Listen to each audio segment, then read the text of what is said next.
Good morning po. Tayo po'y mag-aaral ng salita ng Diyos. 2 Chronicles chapter 7 verse 14. Ngunit kung ang bayang ito na nagtataglay ng aking karangalan ay magpakumbaba, manalangin, hanapin ako at talikuran ng kanilang kasamaan.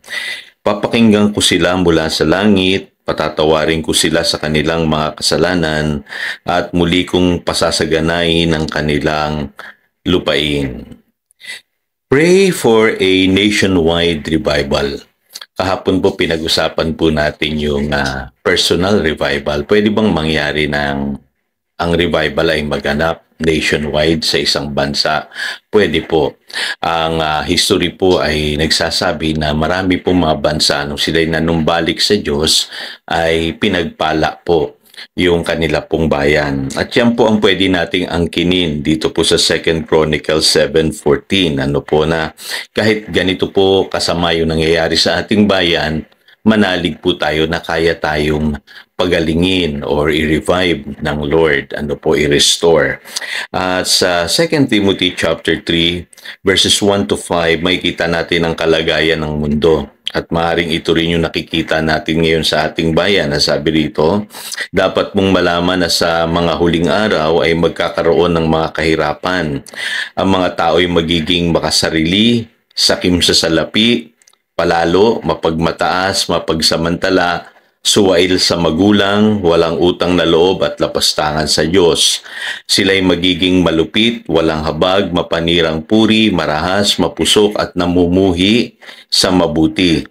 Sila'y magiging mga taksil, pabaya, mayabang, mahilig sa kalayawan at walang pag-ibig sa Diyos.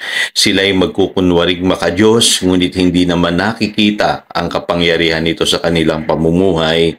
Iwasan mo ang ganyang uri ng mga tao. So ito po binabanggit dito na ang mga tao po sa huling araw ay papasama. Self-explanatory na po yan. Hindi ko na po ipapaliwanag sa inyo. Hayag na hayag po yan na makikita ninyo sa inyo pong kapaligiran, sa ating pong lipunan. Ngayon, ano po ang magagawa natin? Dito po sa 2 Chronicles 7:14, binabanggit po dyan sa English Bible, if my people who are called by my name. So, sino po ang inaasahan ng Diyos? Tayo pong mga Kristiyano. At yesterday po, kung kayo po'y sumusubaybay, ang tinutukoy din po na audience po ni James dun po sa James chapter 4 verse 7 to 10 ay mga Kristiyano din po yung kausap niya. So mapapansin nyo strong words yung ginamit po ni James sa kapwa niya Kristiyano na dapat magsisi upang sila po ay makaranas ng healing o revival. At sa 1 Peter chapter 4 verse 17 may sinasabi rin po si Apostle Peter, sabi niya, for it is time for judgment to begin with the family of God. So ibig sabihin, inaasahan talaga tayo ng Diyos na tayo po'y mamuhay ng may mataas na standard dito po sa mundong ito. Kaya pinaalalahanan po ni Pedro na tayong mga Kristiyano po ay makakaranas tayo ng mga pagliglig. Yung binabanggit po sa Hebrews chapter 12 verses 26 to 29.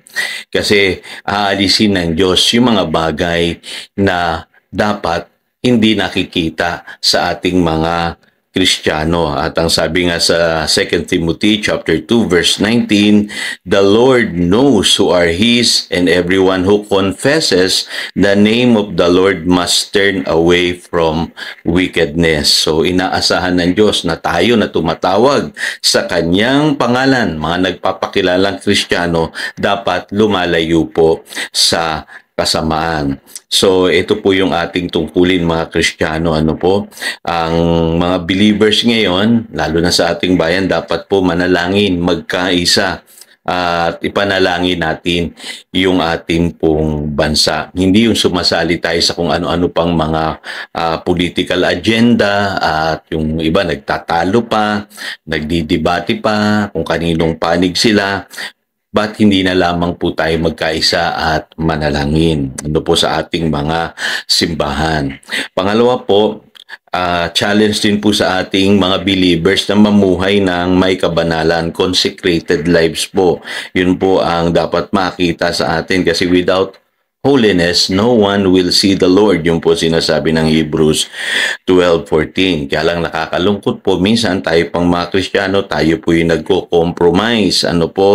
Nakikitaan ng mga bagay na masasabi natin hindi kalugod-lugod sa paningin ng Panginoon. Kaya kung ikaw yung tinutukoy ko, kapatid, kung ikaw'y makasanlibutan pa at ikaw ay tumutulad pa rin sa mga nakikita mo sa mundo, hinihingi ng Diyos na ikaw ay magbago. Bakit? Kasi tayo po yung asin ng sanlibutan. Sabi rito sa Matthew chapter 5 verse 13, kailangan hindi mawala yung ating alat. Kailangan makita sa atin yung pamumuhay na maayos. At sa pamamagitan niyan, itong henerasyon natin mapipreserve. Parang asin po, napipreserve niya yung mga pagkaing nabubulok.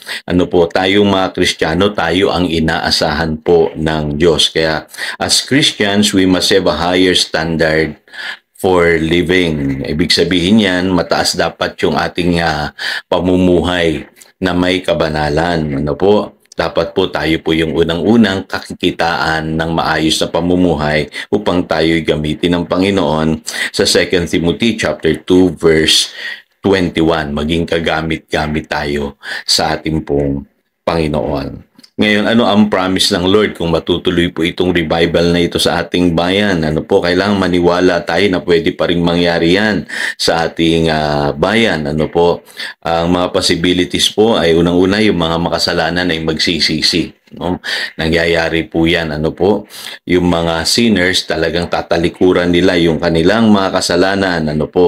At ang sabi nga, yung mga churches will grow. Dadami ang mga simbahan, ang gospel may pipreach sa lahat ng dako, at ang mga godly leaders, pwedeng sila po yung mamuno sa atin pong bayan. So yan ang possibility ng revival. At mararanasan natin yung prosperity, yung peace, yung healing sa ating pong bayan. Kaya ulitin ko po, inaasahan ng Diyos tayo mga believers na manalangin at mamuhay ng may kabanalan, talikuran, yung ating mga ginagawang kasamaan. Ang sabi ng Biblia, papakinggan tayo ng Diyos mula sa langit, patatawarin tayo sa ating mga kasalanan, at pasasaganahin ang ating lupain. Tayo po'y manalangin. Dakilang Diyos, salamat po na may pag-asa pa pala sa aming bayan. Kung kami titingin sa iyong salita, sinasabi mo kaya mo kaming pagalingin as a nation. At naniniwala kami na ang Pilipinas ay pwede mo pang pagalingin kung kami lahat ay magsasama-samang manalangin, at kung kaming mga nananalig sa iyo ay tunay na magsisisi mamumuhay sa kabanalan at katuwiran. Turuan mo kami, Panginoon, gabayan mo kami, at ang aming bayang Pilipinas na aming mahal ay iyo pong pasaganain. Salamat, Panginoon, at naniniwala kami sa pagbabagong magaganap sa aming bayan. Yan po ang aming panalangin. In Jesus' name, Amen. Again, ito si Pastor Jojo, nagpapaalala upang daluyan tayo ng pagpapala, manatili tayo sa kanyang salita. Good morning.